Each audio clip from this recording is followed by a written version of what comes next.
আসসালামু আলাইকুম। আশা করি সকলে ভালো আছেন। আপনারা যে যেখান থেকে দেখছেন আপনাদের সকলকে স্বাগত। আমরা আরবি ব্যাকরণের ইলমে নাহুর ধারাবাহিকভাবে ক্লাস করে আসছি। সেখানে আমরা ইসমে গয়র মুতামাক্কিন এর ৮ প্রকার মধ্যে আমরা ৫ প্রকার শিখেছি। আজকে এই ভিডিওতে আমরা ৬ নম্বর প্রকারটা শিখব।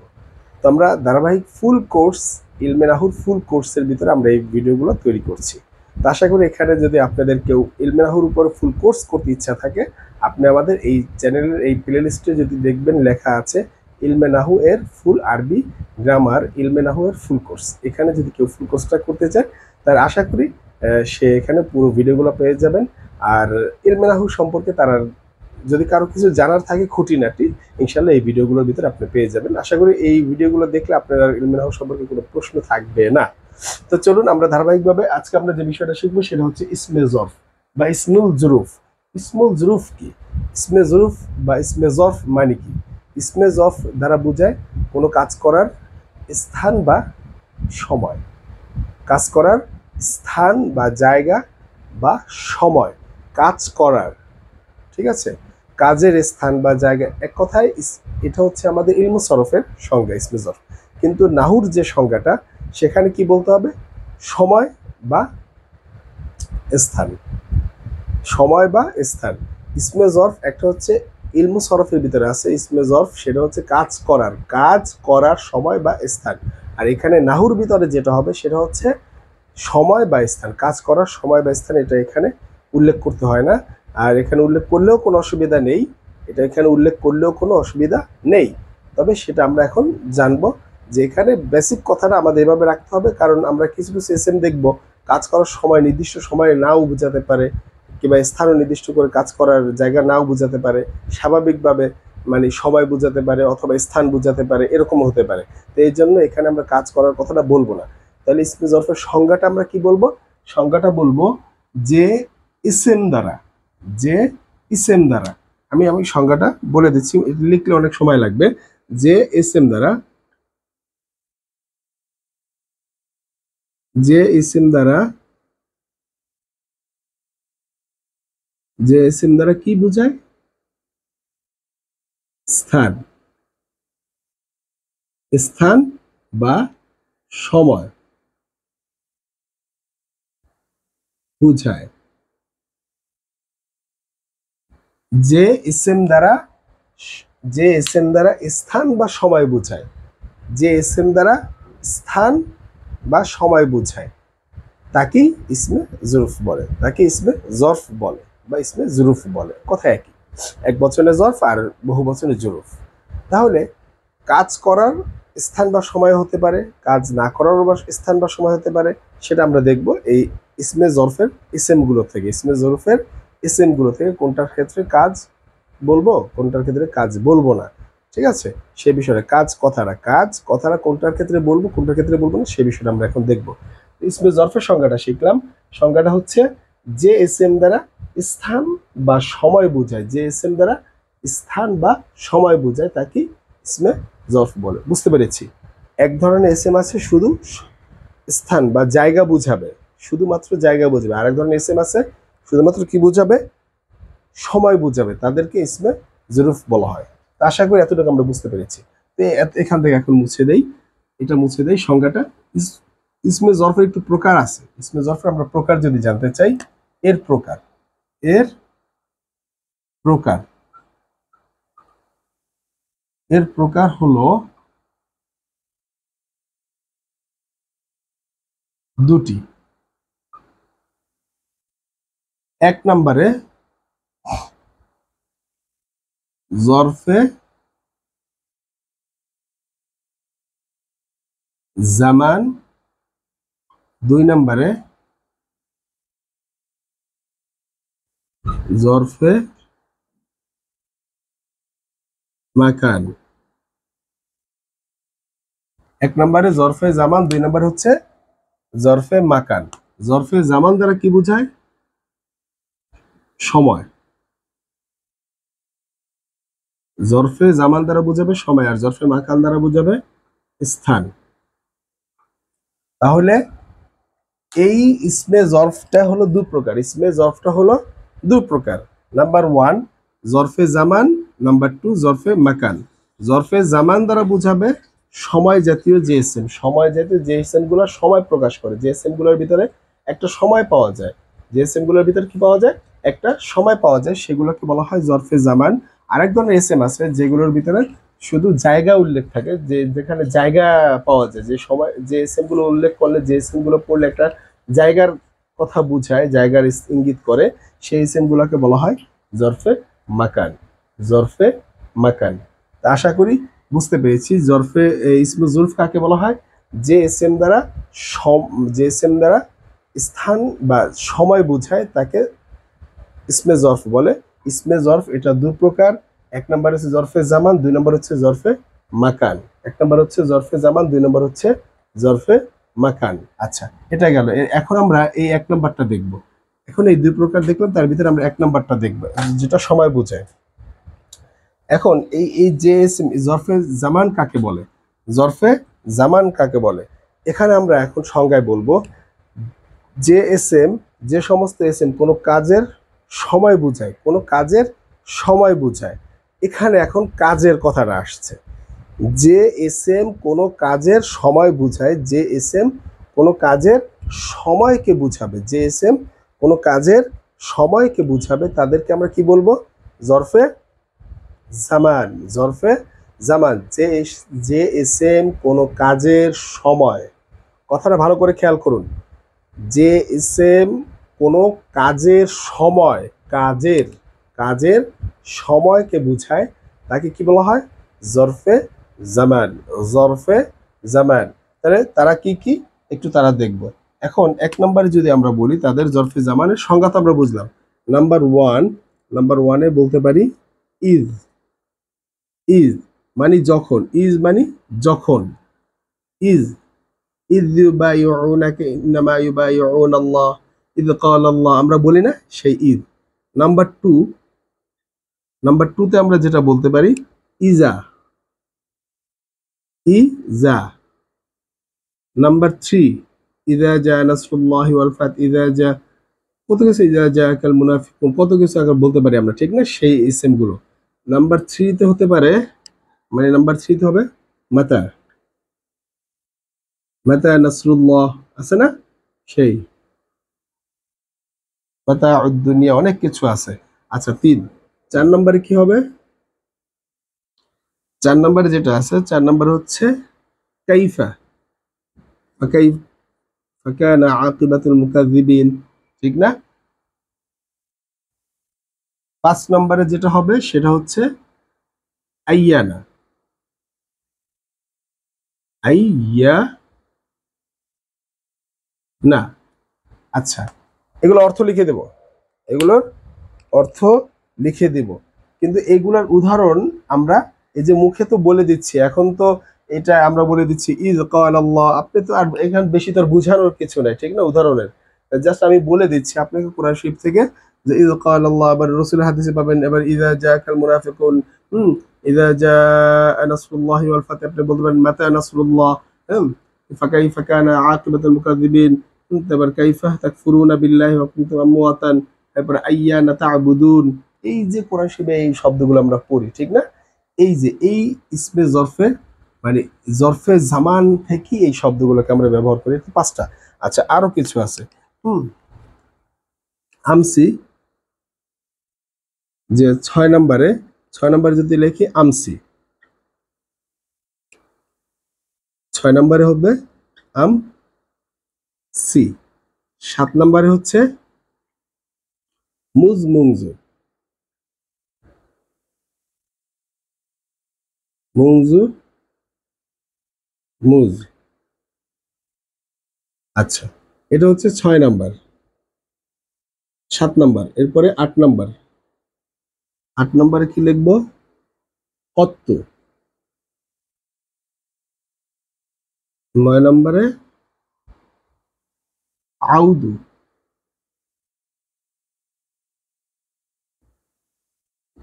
10 নম্বরে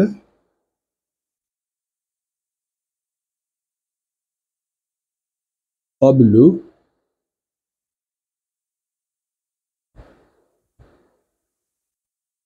11 নম্বরে বা'দু। আচ্ছা, এ হচ্ছে আমাদের 1 নম্বর যে প্রকার। ইসমে জরফ 2 প্রকার ছিল। ইসমে জরফ কয় প্রকার ছিল? 2 প্রকার ছিল। 2 প্রকারের ভিতরে প্রথম প্রকারের নাম হচ্ছে জরফে জামান। প্রথম প্রকারের নাম কি? জরফে জামান। প্রথম প্রকারের নাম কি? জরফে জামান। মার্ক করে দিলাম, বক্স করে দিলাম। ঠিক আছে? এই প্রথম প্রকারটার অধীনে 10টা 11টা ইসেম আছে। জরফে জামানের 11টা ইসেম সাধারণত আছে, আরো আছে। এটা চাইলে আমরা অন্য বই থেকে গ্রহণ করতে পারি, তবে আমাদের কাছে যে বইটা আছে সে বইয়ের ভিতরে এই 11টার কথা উল্লেখ আছে। 11টার কথা উল্লেখ আছে। এই 11টা আশা করি এর বাহিরে না জানলেও বেশি একটা অসুবিধা হবে না। এগুলোর ভিতরে হয়, তবে এক্সট্রা নলেজের জন্য আপনার ছেলে জানতে পারেন। তবে এই 11টা আছে। এই 11টাই আমরা বেশিরভাগ ব্যবহার দেখি। হুম, যে এগুলোর ব্যবহার দেখা যায় এটা হরফে জার হিসাবেও আসে। এটা আবার আমস বিল আমস কোরআন শরীফের একটা উদাহরণ আছে। এবার মিন ক্বাবলা মিন বা'দু এগুলো আছে। তারপরে আউদু ফাক্কাতু, এটাও একটু খুব কম, আউদুর ব্যবহারটা কম, কিন্তু ক্বাবলু বা'দু মুজমুং যেটা মোটামুটি আছে। কিন্তু এইগুলাই হচ্ছে জরফে জামান। জরফে জামান উদাহরণ কিন্তু আমি আপনাদেরকে মুখে বলে দিয়েছি। উদাহরণ কিন্তু মুখে বলে দিয়েছি। এখান থেকে কিন্তু আপনাদের এখন কোরআন ও হাদিস বা আরবি ভাষার প্রতি আপনাকে খেয়াল করতে হবে। আমি উদাহরণ কিভাবে বানাতে হবে, আপনি বাস্তব জীবনে কিভাবে ব্যবহার করবেন সেরকম 2-4টা উদাহরণ আপনাদেরকে দেখাচ্ছি। যেরকম আপনি যদি বলেন ইজ মানে যখন, ইজাও মানে যখন, এরপরে মাতা মানে কখন, কাইফা মানে কেমন, ঠিক আছে? কাইফা মানে কেমন, এরপরে আইয়ানা মানে কখন, আইয়ানা তা'বুদুন তারা কখন ইবাদত করে, ঠিক না? আইয়ানা তা'বুদুন তারা তোমরা কখন ইবাদত করো। আমসি মানে গতকাল, আমসি মানে গতকাল। তাহলে আমরা যে বলি জিতু মিনাল বাইতিল আমস, জিতু মিনাল বাইতি, জিতু মিনাল বাইতিল আমসি আমি গতকাল বাড়ি থেকে এসেছি। জিতু মিনাল বাইতিল আমসি আমি গতকাল বাড়ি থেকে এসেছি। হতে যাবত, এরপরে মুংজু হতে বা যাবত, 2 দিন যাবত আমি এখানে অপেক্ষা করছি। 2 দিন যাবত আমি এখানে আমি যদি বলি ইন্তাজারতুল ইয়াউমাইনি, ইন্তাজারতুল ইয়াউমাইনি ইয়াউমাইনি বলার আগে আমি অপেক্ষা করছি 2 দিন যাবত, তাহলে ইন্তাজারতু মুজ ইয়াউমাইনি, মুজ বা মুনজুল ইয়াউমাইনি, মুনজুল ইয়াউমাইনি আমি 2 দিন যাবত এখানে অপেক্ষা করছি, এরকম বলতে পারবো। আবার কত্তু শব্দের অর্থ কখনো নয়। তাহলে আমি যদি বলি যে আমি কখনোই তোমার বাসায় যাব না, তাহলে কিভাবে বলবো? যে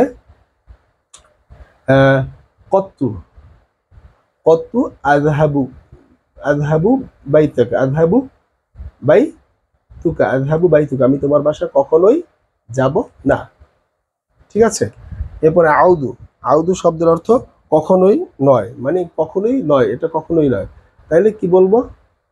এই কাজটা করা ঠিক নয়, মানে এই কাজটা কখনোই করো না, এরকম বলি না? যে এখানে এটা হবে আমি কখনোই যাব না। তাহলে আমি এই যে যাব না এটা যে অর্থ দিছে এটাও এই একই অর্থ দিবে, একই অর্থ দিবে। তাহলে যেতে কত্তু কত্তু আযহাবু বাইতুকা আমি তোমার বাসায় কখনোই যাব না। আবার কি আমি এই যে এটা দিয়ে যদি বলি আউদু আযহাবু বাইতুকা আমি কখনোই তোমার বাসায় যাব না, একই অর্থ দিবে, দুটোটা একই অর্থ দিবে। আচ্ছা, এটা দিয়ে নতুন কোনো উদাহরণ দিলাম না, একই। আর কবলু পূর্বে, বাদু পরে, কবলু পূর্বে, বাদু পরে। কবলুর অর্থ পূর্বে, বাদুর অর্থ পরে। তো আরেকবার আমি রিভিশন দিই। ইজ এটা হচ্ছে ইসমে জরফের প্রথম প্রকার, সেটা হচ্ছে কি জরফে জামান, যেই শব্দগুলো দ্বারা সময়ের প্রতি ইঙ্গিত করে, সময়ের প্রতি ইঙ্গিত করে। এখন আমরা দেখবো যে কিভাবে সময়ের প্রতি ইঙ্গিত করে। ইজ মানে যখন, যখন মানে কখন, একটা সময় বোঝাচ্ছে না, যখন দ্বারা সময়ের প্রতি বোঝাচ্ছে না, যখন একটা সময় তো হবে সেটা, যখন। ইদ ক্বাল আল্লাহ যখন আল্লাহ তাআলা বলবেন। আবার ইদ জাআকুম যখন তোমরা আসবে, যখন তোমরা আসবে। তাহলে এগুলোর পরে ইজ বা ইজা, ইজ বা ইজা এগুলোর পরে যখন ফেল আসবে সেগুলো তখন কি অর্থ দিবে? ভবিষ্যতের অর্থ দিবে। তখন কি অর্থ দিবে? ভবিষ্যতের অর্থ দিবে, শুধুমাত্র ভবিষ্যৎ, বর্তমানে না, অতীতকালে না। এখন এরপরে অতীতকালের ফেল আসলেও ভবিষ্যৎ অর্থ দিবে, বর্তমানের ফেল আসলেও ভবিষ্যতের অর্থ দিবে, ঠিক আছে, আর ভবিষ্যতে আসলে ভবিষ্যতে দিবে। তার মানে ইজ, ইজা এগুলোর পরে ফেল যেগুলো আসে সেগুলো কি বর্তমান না ভবিষ্যতের অর্থ দেয়, শুধুমাত্র ভবিষ্যতে। আর এগুলার অর্থ কি যখন, ইজা ইজ মানেও যখন, ইজাও মানে যখন, মাতা মানে কখন, মাতা নাসরুল্লাহ কখন আল্লাহর সাহায্য আসবে, কখন আল্লাহর সাহায্য আসবে। আর কাইফা, হুম, কাইফা তাকফুরুনা বিল্লাহি, যে আমরা বলি কাইফা তাকফুরুনা বিল্লাহি কুনতুম আমওয়াতান ফাআহইয়াকুম সুম্মা ইউমীতুকুম সুম্মা ইউহয়িকুম সুম্মা ইলাইহি তুরজাউন, ঠিক না? আমরা সূরা বাকারার ভিতরে বলি যে কিভাবে তৈরি করলাম তোমাকে, কাইফা তাকফুরুনা বিল্লাহি, কিভাবে তোমরা অস্বীকার করো। তাই কিভাবে, এটার ভিতরে সময় পাওয়া গেছে কিভাবে, ঠিক না? কেমন, এটা হচ্ছে কেমন করে তোমরা অস্বীকার করো, কেমন। এখন এই কেমন সময়টা কোন সময়, কাজ করা কিন্তু এই সময় দ্বারা বুঝায় না, কাজের সময়টা কিন্তু বুঝায় না। কিন্তু এটা দেখেন একটা কাজের সময় বুঝায়, যখন বলা হয় তখন একটা কাজের সময়, যখন বলা হয় সেই বলাটাকে একটা কাজ। ইদা মানে যখন, যখন একটা কাজের সময়, মাতা কখন, এটা একটা কাজের সময়, কাইফা কেমন, কেমন কাজ, এটা দ্বারা কেমন কাজ এটা বলা যেতে পারে। কিন্তু কাজটা কখন করে, যে আমরা একটা সংজ্ঞা বলছিলাম যে এস এম দ্বারা কোনো কাজের সময়কে বোঝাবে, কাজের সময়, কেমন কাজের সময় বুঝে, কেমন কাজ। হুম, তবে এটার ভিতরে কাজ খুঁজে পাওয়া যায় না বিশেষত, তবে হ্যাঁ বলতে পারে কেমন কাজ হতে পারে, এটা বলা যেতে পারে। তাই কাইফা তাকফুরুনা বিল্লাহি ওয়া কুনতুম আমওয়াতান, এরকম আমরা বলতে পারি, এটা অর্থ কেমন। এরপর আইয়ানা কখন, কখনো, আইয়ানা মানে কি কখনো। আচ্ছা, কখন বলতে পারি, কখন মানে কখন সে আসবে, আইয়ানা জিতা, আইয়ানা জিতুহু, আইয়ানা জিতু, আমি কখন আসব, তুমি কখন আসবে, আইয়ানা যা, আইয়ানা জাআত, সে কখন আসবে। এরকম করে আমরা প্রশ্ন করতে পারি এটা দিয়ে, সে কখন আসবে, সে কখন ঘুমাবে, সে কখন খাবে, ঠিক না? আইয়ানা তাকুলু, হুম, কখন তুমি খাবে, আই কখন সে খাবে, এটা দিয়ে বলতে পারি। তো এটা একটা কখন সময় আছে। আবার আমসি গতকাল সে আসবে, এটার ভিতরে একটা সময় আছে, যে গতকাল আমি বাড়ি থেকে এসেছি, উদাহরণ দিয়েছি যে যেহেতু মিনাল বাইতিল আমসি, যেহেতু মিনাল বাইতিল আমসি, আমি গতকাল বাড়ি থেকে এসেছি। আমি দুদিন যাবত অপেক্ষা করছি, যে ইন্তাজার তু মুজ মুনজুল ইয়াউম, ইন্তাজার তু মুনজুল ইয়াম, আমি দুদিন যাবত অপেক্ষা করছি। হুম, এটা বলতে পারি, আমি দুদিন যাবত তোমার জন্য অপেক্ষা করছি। এরপর কত্তু কখনো নয়, আউদু কখনো নয়, আমি কখনোই, কখনোই নয়, এরকম বলতে পারি না যে এটা কখনোই সম্ভব নয়, এরকম বলি না? তাহলে এটা কখনোই সম্ভব নয়, এটা হবে না, কখনোই নয়, এটা কখন সময়ের একটা সময় বোঝাচ্ছে। আর এটা কি দুদিন যাবত বা হতে একটা সময় বোঝাচ্ছে, ঠিক না? এখানেও কখন বা কখনো নয় একটা সময়কে নির্দেশ করছে, কখনো নয় সময়টা এর ভিতরে কি কখনো নয়। আচ্ছা, এরপরে কবলু ও বাদু, এখানেও এইটা কবলু মানে পূর্বে, মানে আগে একটা সময় বোঝাচ্ছে, আর এই বাদু একটা আগে পরে একটা সময় বোঝাচ্ছে। কবলু আগের শব্দ মানে আগের একটা সময় বোঝাচ্ছে, বাদু পরের একটা অর্থ বোঝাচ্ছে। আচ্ছা, এবার আমরা এই কবলু ও বাদুর একটু ব্যবহারটা দেখব। এছাড়া অন্য যেগুলোর ব্যবহার আছে আমরা এই যে ৮ প্রকার দেখব, এই ৮-৯ নাম্বার প্রকার পর্যন্ত, মানে এই ৯টা প্রকার নাই, ৯টা যে এস এম আছে সেই ৯টা এস এম এর ব্যবহার নিয়ে কোনো ঝামেলা নাই, ব্যবহার নিয়ে কোনো ঝামেলা নাই। তবে এই যে দুটো আমরা দেখছি ১০ নাম্বার আর ১১ নাম্বার, অর্থাৎ কবলু ও বাদু, এগুলো ব্যবহারের ক্ষেত্রে, এগুলো বাক্যে ব্যবহারের ক্ষেত্রে কিছু নিয়ম কানুন আছে, আমরা এখন সেই নিয়ম কানুনগুলো দেখব। একটু মুছে দিলাম। এই কবলু ও বাদু,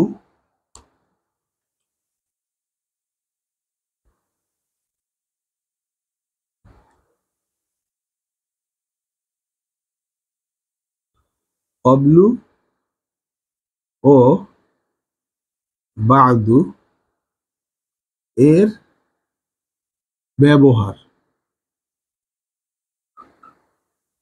এর ব্যবহার ৩ রকমের পাওয়া যায়। কবলু ও বাদু এর ব্যবহার কয় রকমের পাওয়া যায়? ৩ রকমের পাওয়া যায়। কবলু ও বাদুর ব্যবহার কয় রকমের পাওয়া যায়? ৩ রকমের পাবো, এতে ফরাসি হোক যেখানেই হোক, আমরা কবলু ও বাদুর ব্যবহার ৩ রকমের পাবো। আচ্ছা, কিভাবে পাবো? এই কবলুটা, এই বাদু এবং কবলুটা, এরা সবসময় মুজফ হয়ে ব্যবহার হবে, এরা সবসময় কি মুজফ হয়ে ব্যবহার হবে। কথাটা ভালো করে খেয়াল করে আমি উদাহরণ দেব, এই কবলু আর এই বাদু, এরা সবসময় ব্যবহার হবে মুজফ হয়ে, এরা সবসময় ব্যবহার হবে কি হয়ে, মুজফ হয়ে।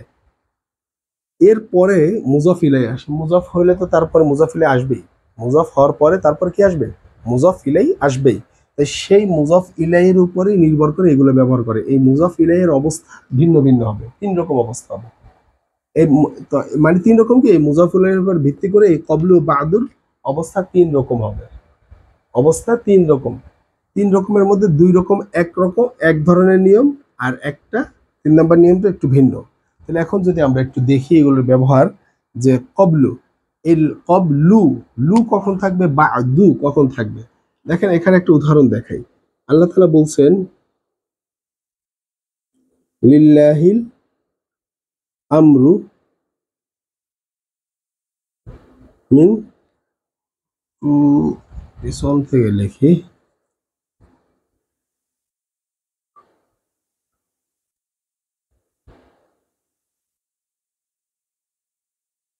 মিন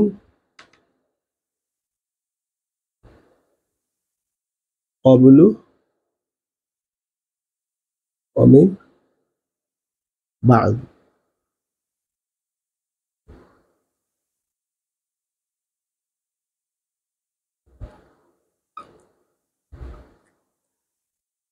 এই উদাহরণটা দেখেন, আপনি বলেছেন কবলু ও বাদু তিন ভাবে ব্যবহার হতে পারে, তখন এই কবলু ও বাদু মুজফ হিসাবে ব্যবহার হবে। এই কবলু ও বাদু তিন ভাবে ব্যবহার হতে পারে, তার ভিতরে মানে সেটা তিনভাবে ব্যবহার হবে, তখন কি হিসাবে ব্যবহার হবে, কবলু ও বাদু মুজফ হিসাবে ব্যবহার হবে। কি হিসাবে ব্যবহার হবে, মুজফ হিসাবে ব্যবহার হবে। যখন মুজফ হিসাবে ব্যবহার হবে তখন এর মুজফ ইলাইটা, এই কবলু ও বাদুর, কবলু ও বাদু এরা তো দুজন মুজফ। এই মুজফ হওয়ার পরে এরপরে যে মুজফ ইলাইটা থাকে, সেই মুজফ ইলাইটা উল্লেখ থাকতেও পারে, উল্লেখ নাও থাকতে পারে, মনে মনেও যারা থাকতে পারে। এই কবলু ও বাদু, এই কবলু ও বাদু এ দুটো কিভাবে ব্যবহার হবে, মুজফ হিসেবে ব্যবহার হবে। মুজফ হিসেবে ব্যবহার হলে এরপরে মুজফ ইলাইটা অবস্থা কি হিসাবে হবে, তিন অবস্থা বললাম। এক, মুজফ ইলাইটা উল্লেখ থাকতেও পারে। দুই, মুজফ ইলাইটা উল্লেখ নাও থাকতে পারে। এই দুই অবস্থায় কবলু ও বাদু একই রকম আচরণ করবে। কয়টা অবস্থায়, দুই অবস্থায়। একটা হচ্ছে মুজফ ইলাই উল্লেখ থাকবে, তখন একই যে অবস্থা প্রকাশ করবে। মুজফ ইলাই উল্লেখ থাকবে না, তখন ওই একই অবস্থা করবে। অর্থাৎ মুজফ ইলাই উল্লেখ থাকলে, এই কবলু বাদুর মুজফ ইলাই উল্লেখ থাকলে তখন মুঅরাব হিসাবে এই কবলু ও বাদু মুঅরাব হিসাবে উল্লেখ হবে, এগুলো মুঅরাব হবে। এগুলো এই কবলু ও বাদু এগুলো কি হবে, মুঅরাব হবে। এগুলো এই কবলু ও বাদুর মুজফ ইলাই উল্লেখ থাকলে, কবলু ও বাদুর মুজফ ইলাই উল্লেখ থাকলে তখন এটা মুঅরাব হবে। আর যখন উল্লেখ থাকবেই না, জানাই থাকবে না যে এগুলোর মুজফ ইলাই আছে কিনা, তখন এগুলো মুঅরাব হিসাবে ব্যবহার হবে। তখন এই কবলু ও বাদু কি হিসাবে ব্যবহার হবে, মুঅরাব হিসাবে। কিন্তু নাম্বার 3, এই কবলু ও বাদু এর মুজফ ইলাইটা উল্লেখ নাই কিন্তু মনে মনে জানা আছে। কবলু ও বাদুর মুজফ ইলাইটা উল্লেখ নাই বাক্যে কিন্তু মনে মনে জানা আছে, তখন এটা কি হিসেবে ব্যবহার হবে, মানে তখন এটা কি হবে, তখন এটা মাবনি হবে। তখন এই বিষয়টা, এই কবলু ও বাদু মাবনির উপরে পেশ হবে, মাবনির উপরে মানে স্থায়ী পেশ হবে, জুম্মা হবে। যেমন এখানে লিল্লাহিল আমরু মিন কবলু, এটা এখন কি আছে, এটার পরে মুজফ ইলাই মনে মনে জানা আছে। লিল্লাহিল আমরু মিন কবলু, আল্লাহর আদেশ, মিন কবলু পূর্বে, অমিন বাদে এবং পর থেকে, পূর্বে পরে আল্লাহর আদেশের যে বিষয়টা, এটার পরে মুজফ ইলাইটা উল্লেখ আছে। এটার পরে মুজফ ইলাইটা কি উল্লেখ আছে মনে মনে। আবার এটা এটা এই কারণে এটা পেশ হয়েছে। এবার অমিন বাদু এরপরে মুজফ ইলাইটা মনে মনে উল্লেখ আছে, এই কারণে এটা পেশ হয়েছে আল্লাহর আদেশের পূর্বে অথবা পরে। কার আদেশের পূর্বে, আল্লাহর আদেশের পূর্বে। কবলুল আমর, কবলুল আমর আদেশের পূর্বে, আমি কবল এবং আদেশের পূর্ব পরে থেকে, পূর্ব পরে থেকে। এই আমরুটা এর পরে ব্যবহার করলে সুন্দর হতো, লিল্লাহিল আমরু আল্লাহর আদেশ, পূর্বের থেকে এবং পরের থেকে এরপরে আমরটাকে এখানে আমরা চাইলে নিতে পারি যে কবলুল আমর এবং কবলুল বাদি, মানে মানে বাদুল আমর, কবলুল আমর বাদুল আমর, আল্লাহর পূর্বের আদেশ এবং আল্লাহর পরের আদেশ। ঠিক আছে, এভাবে আমরা চাইলে এটাকে ব্যবহার করতে পারি, কোনো অসুবিধা নাই। তাহলে এই বিষয়টা এখন কি অবস্থায় আছে? এখন যে অবস্থাটা সেটা হচ্ছে কি 2 নম্বর মানে 3 নম্বর অবস্থা, মাবনি অবস্থা। এখন কি অবস্থা? এখন অবস্থাটা হচ্ছে মাবনি। এখন অবস্থাটা হচ্ছে কি মাবনির উপরে দুম্মা, তাই এখানে পেশ। কিন্তু আরেকটা আমরা দেখব, সেই উদাহরণটা এই কি বলছিলাম যে যেখানে মুজাফ ইলাইহির উল্লেখ থাকবে অথবা থাকবেই না, সেখানে কি হবে? এগুলো তখন মরব হবে। কবলু ও বাদু এই দুটো কি হবে তখন? মরব। দুই অবস্থায় কবলু ও বাদু মরব হয়, দুই অবস্থায় কবলু ও বাদু মরব হয়। কবলু ও বাদু দুই অবস্থায় মরব হয়। এক নম্বরে মুজাফ ইলাইহি উল্লেখ মানে থাকবে, আর এক অবস্থায় মুজাফ ইলাইহি উল্লেখ থাকবেই না। এই দুই অবস্থায় কবলু ও বাদু মরব, মানে এগুলোর শেষে পেশ না হয়ে অন্য কিছু হতে পারে, পেশ না হয়ে অন্য কিছু হতে পারে। কিন্তু শুধুমাত্র যখন মনে মনে মনে মনে কবলু ও বাদুর পরে যে মুজাফ ইলাইহিটা থাকবে সেটা যদি মনে মনে হয়, জানা থাকে, তাহলে এগুলো মাবনি হবে, তাহলে এগুলো মাবনি হবে। তাহলে ক্লিয়ার? 2 নম্বর উদাহরণটা আমি দেখি। 2 নম্বর উদাহরণটা হচ্ছে রব্বু বাদা, রব্বু বাদা খৈর, খৈরি মিনাল কবলু।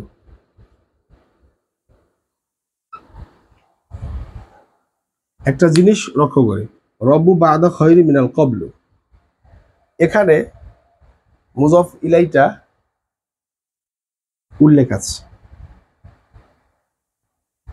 মুজাফ ইলাইটা উল্লেখ আছে, তাই এটা মরব হয়েছে, তাই এখানে জবর হয়েছে, এখানে পেশ হয়নি। এখানে কি হয়েছে? জবর হয়েছে। কেন? এখানে সরাসরি মুজাফ ইলাইটা উল্লেখ আছে, মানে বাদা খয়রি মানে কল্যাণের পরে, মানে রব্বু মানে কি আল্লাহ, মানে রব্বু মানে কম, রুব্বা, রুব্বা বা আদাল খয়রি অল্প কল্যাণের পর বা অনেক কল্যাণের পরে, সেগুলো আমরা এই শরহিমিয়াতে আমেল আমার ক্লাস আছে, সেখানে আপনার ছেলে দেখতে পান রব্বু বা আদা কুল্লি, এগুলো আমরা হরফে জারের ব্যবহার আলোচনা করেছি। তাই রুব্বা বা আদা কুল্লি অল্প বা বেশি কল্যাণের পরে, মিন কবলু পূর্বে থেকে। তাহলে এখানে বাদা, এই বাদা দালটা কেন জবর হলো? এই যে এখানে মুজাফ ইলাইহি উল্লেখ আছে। আবার কি মুজাফ ইলাইহি উল্লেখ থাকবেই না একেবারে, তখনও কি হবে? এটা মাবনি, এটা মাবনি, এটা মুআরাব হবে, তখন এটা কি হবে? মুআরাব হবে। তাহলে কবলু ও বাদু, এখানে একটু বিস্তারিত আলোচনা করছে, এই জায়গাটা আমাদের একটা ঝামেলা লাগে যে কবলু ও বাদু দুই অবস্থায় মুআরাব, কবলু ও বাদু দুই অবস্থায় মুআরাব আর এক অবস্থায় মাবনি। কবলু বাদু দুই অবস্থায় মুআরাব, এক অবস্থায় মাবনি। তাইলে দুই অবস্থা কখন? যখন এই কবলু বাদুর পর তার মুজাফ ইলাইহি উল্লেখ থাকবে। কবলু বাদু প্রধানত মুজাফ হয়ে ব্যবহার হয়, কবলু বাদু প্রধানত মুজাফ হয়ে ব্যবহার হয়, এবং এরপরে মুজাফ ইলাইহি থাকে, এরপরে মুজাফ ইলাইহি থাকে, কবলু বাদুর পরে মুজাফ ইলাইহি থাকে। যখন এরা মুজাফ ও মুজাফ মানে মুজাফ ইলাইহি উল্লেখ, মুজাফ ইলাইহিটা উল্লেখ থাকে অথবা থাকে না, তখন এই কবলু বাদু দুইটা মুআরাব। যখন এই কবলু বাদু এই দুইটার মুজাফ ইলাইহি উল্লেখ থাকে অথবা থাকে না ডাইরেক্ট, তখন এই কবলু বাদু এই দুটোটা মুআরাব হবে, মানে তখন এগুলো শেষে পেশ না হয়ে জবর হতে পারে, জের হতে পারে। আবার যখন এটার কবলু বাদুর পরে যে মুজাফ ইলাইহিটা উল্লেখ আছে কিনা নাই, হ্যাঁ, সে বিষয়টা না, এখানে দেখতে হবে কবলু বাদুর পরে এই মুজাফ ইলাইহিটা মনে মনে উপস্থিত, মনে মনে জানা আছে যে এরপরে একটা কি আছে, মুজাফ ইলাইহি আছে, কবলু বাদুর পরে কি আছে? মুজাফ ইলাইহি আছে। তাহলে সেটাকে আমরা কি বলবো? তখন এটাকে মাবনি বলবো, তখন এই দুইটাকে কি বলবো? মাবনি বলবো। এখানে অনেকক্ষণ আলোচনা করেছি, তো এখন আমরা এটাকে মুছে ফেলি, আমরা চলে যাই এই পরবর্তীতে জরফে মাকানে। আচ্ছা, এটা মুছে ফেললাম। একটু ধৈর্য ধারণ করে দেখবেন, ইনশাল্লাহ আশা করি জিনিসটা বুঝবেন। আমি একটু এখানে বিস্তারিত আলোচনা করলাম, এটা একটু বুঝার বিষয়, অনেকের মাথায় এই জিনিসটা কাজ থাকলেও মানে কাজে ব্যবহার করতে পারে না। নাম্বার টু হচ্ছে জরফে মাকান।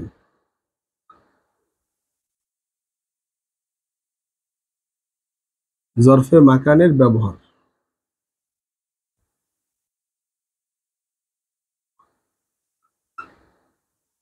নাম্বার 1, ঠিক না? জরফে মাকানের ব্যবহার। এখন এগুলো 1 নম্বরে যদি দেখি, 1 নম্বরে কি আছে? 1 নম্বরে আছে হাইসু। মাকান মানে কি? একটা জায়গা বোঝাবে।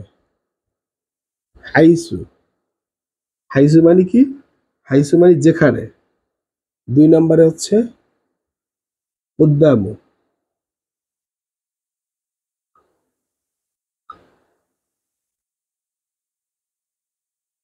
উদ্দামু মানে সামনে।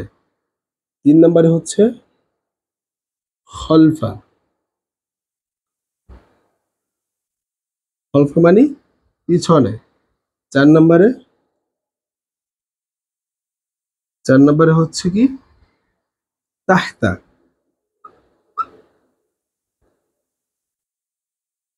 5 নম্বরে হচ্ছে ফৌক। আচ্ছা, এ হচ্ছে জরফে মাকান। এটা কি? জরফে মাকানের সংখ্যা। এই কয়জন হচ্ছে জরফে মাকানের শব্দ।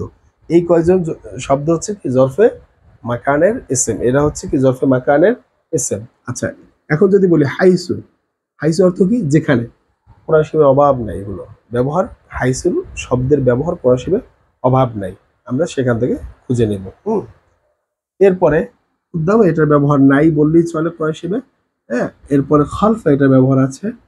তাহতা, এটার ব্যবহার আছে। ফাওকা, এটার ব্যবহারও আছে। তাহলে এগুলো আমরা কোরআন শরীফ থেকে দেখব সামনে উদাহরণগুলোতে ইনশাআল্লাহ। আজকে আমরা, ভিডিওটা লং হয়ে যাচ্ছে তাই এতটা সময় নষ্ট করবো, আপনাদের অধৈর্য হয়ে যাচ্ছে জানি। আমি জাস্ট বেসিক বলে দিই। হাইস অর্থ যেখানে, উদ্দাম অর্থ সামনে, খলফা অর্থ পিছনে, তাহতা অর্থ নিচে, ফাওকা অর্থ উপরে। একটা করে উদাহরণ দিই। হাইসু, হাই মিন হাইসু, কোত্থেকে? কোত্থেকে মানে তুমি কোত্থেকে এসেছো। এরপরে যদি বলা যায় যেখানে, যেখানে তুমি গিয়েছিলে, যে হাইসু জাহাবতা, হাইসু জাহাবতা, তুমি যেখানে গিয়েছিলে। কুদ্দামা, এরপরে আকামু কুদ্দামা, আকামতু কুদ্দামা, আকামতু কুদ্দামা, বা কুমতু, আকামতু না, কুমতু আকামু হচ্ছে কুদ্দামা, আমি তোমার সামনে দাঁড়ানো। আর কুমতু, কুমতু হচ্ছে দাঁড়িয়েছিলাম। কদ্দামা কুমতুম, কুদ্দামা কুমতুম, কুদ্দামু কুমতুম, কুদ্দামু কুন্তুম, আমি তোমার সামনে দাঁড়িয়েছিলাম। মানে কুন্তুকা, কুমতুকা, আমি তোমার সামনে দাঁড়িয়েছিলাম। এরপরে খলফা, খলফা মানে পিছনে, খলফা মানে পিছনে, আমি তোমার পিছনে দাঁড়িয়ে আছি, আমি তোমার পিছনে দাঁড়িয়ে আছি, এটা বলতে পারি। ওই আগের মতোই। তাহলে কিভাবে দাঁড়িয়ে আছি? মানে আমি তোমার পিছনে দাঁড়িয়ে আছি, তাহলে কি বলবো? আকুম, খলফাকা আকুম, খলফাকা আকুম, আমি তোমার পিছনে দাঁড়িয়ে আছি। এরপরে তাহতা সাজারতি, তাহতা সাজারতি গাছের নিচে। এবারে ফাওকা বাদ, ফাওকাহুম কাইফা বানাইনাহা, এরকম করে আমরা অনেক উদাহরণ দেখতে পারি। তো এই ক্লাসটা আজকে এই পর্যন্তই। যদি আমরা কোনোখানে বুঝতে অসুবিধা হয়, ইনশাল্লাহ কমেন্ট সেকশনে আমাদেরকে জানাবেন, আমরা সেটা সংশোধন করার চেষ্টা করব। আর আমি একটু অসুস্থ, যেহেতু জ্বর, এই জ্বরের অবস্থায় আমি চিন্তা করছি যে আপনাদেরকে ক্লাসটা মিস না করি। এই ক্লাসগুলো যেন আপনাদেরকে ধারাবাহিকভাবে দিতে থাকি। আমি যতদূর পারছি অসুস্থ অবস্থায় ততক্ষণ আমি দেওয়ার চেষ্টা করেছি। ইনশাল্লাহ যদি ভুলভ্রান্তি হয়ে থাকে আপনারা ক্ষমা সুন্দর দৃষ্টিতে দেখবেন। আর ইনশাল্লাহ এখানে যদি আপনাদের কোনো বুঝতে অসুবিধা হয়, প্রশ্ন থাকে, তাহলে আমাদেরকে কমেন্ট সেকশনে প্রশ্ন করে জানাবেন। তো আশা করি আপনারা বুঝতে পেরেছেন। আজকে এই পর্যন্ত, পরবর্তী ভিডিওতে দেখা হবে। আসসালামু আলাইকুম।